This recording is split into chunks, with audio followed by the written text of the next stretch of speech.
some of them will grow in soil, and they can do quite well in soil, but they don't necessarily all need that. You know, the root systems are generally very shallow. I see. Even with this genus here. So this genus would have no problem if you were to remove one of the plants and place it on the tree? No, not at all. That would be... No, it would take some establishing. But look, I'll show you another example. This plant here is completely attached to the tree. You can see there are no roots whatsoever, or no soil whatsoever. Yeah. The roots are attached to the bark of the tree. Okay. They're growing as epiphytes, so they're not affecting the tree. Right, so they're not actually taking anything from the tree, they're not feeding from the bark? And this has grown from one plant in 5 years. Wow. So once they get established, it's a kind of exponential thing. It'll actually grow right around the tree. I see.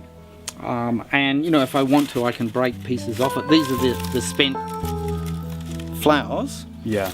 And there's new flowers coming up down inside here now. But you can see it's quite impressive the way that it's just attached to the tree, and there's new shoots coming from all directions. Yeah. And there's no problem when you come to divorce that from the tree and take that as a part away from the tree. It won't miss the tree at all. It'll transfer to... No, it'll transfer quite readily. Should we go and have a look at one of your sculptures to see how that transfer takes place and what it looks like? Okay, Lloyd, so what's the concept behind this sculpture, and in what ways have you used the tillandsias where other plants wouldn't have sufficed? Well, the title of this work is called Expanding Dimension, and it was for a small sculpture prize where the dimensions were 700 by 700 by 700. Okay. And that's the dimension of the cube.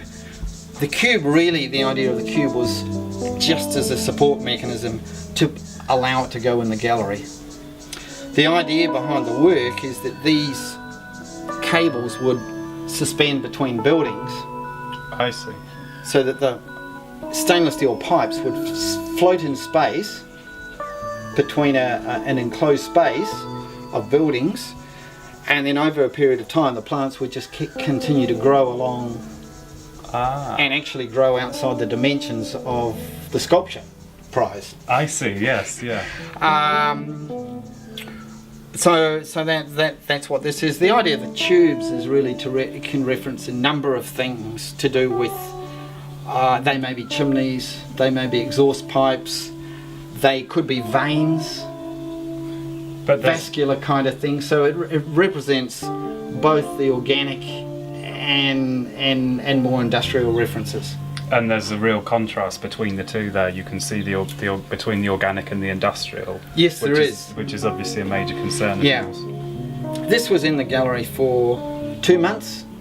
Mm-hmm. Air-conditioned gallery, and there's no problem. It came out. Once it got some more water on it, you can see it's coming to life and it's growing. Yeah. Brilliant. Are a lot of your sculptures so far built around the idea of suspension?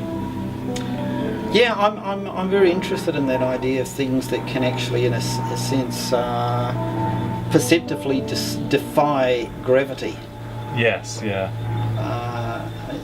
You know, it's every time I see an aeroplane, I kind of think, well, you know, what's holding it up there? Yes, yeah. And you know, the idea of something like this is in effect is a small work, but you could scale this up. You could do this quite big if you wanted to. And every 3 years, you would have to come along, take some of the plants off, and just keep extending them along the cables, and it would just continue to grow. You know, just continue to, and it would grow exponentially. So initially, it would be very slow, and then as the years went by, it would just get faster and faster and faster until the whole building was covered. And then I suppose you'd get the plants and the organic side of things is then outgrowing the industrial side of things, which is a reflection of what you'd see in the world at large. Yeah. Okay. So here's another sculpture you have using a bicycle wheel and some Tillandsias. The use of the bicycle wheel, obviously you're recycling there. Is that something that interests you? You talked about having the humidifier as well. Are you interested in recycling pieces within the sculpture? Yeah, very much interested in that aspect of doing things.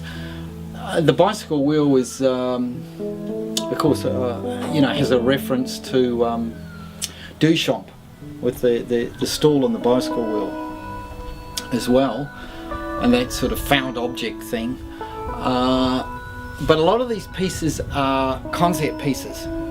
So the concept really is that plants can rotate in space, can live on something that is moving in space, and it might point towards doing something with a 10-foot diameter that sits across the space and actually rotates and creates a shadow onto a foyer or something like that. So it's more the idea, changing our perceptions, that plants don't have to sit in the ground and stay there, that they can actually rotate in space. It's an interesting idea. So the plants in a sense have a life of their own and a self-sufficiency of their own. Very, very much so, yeah.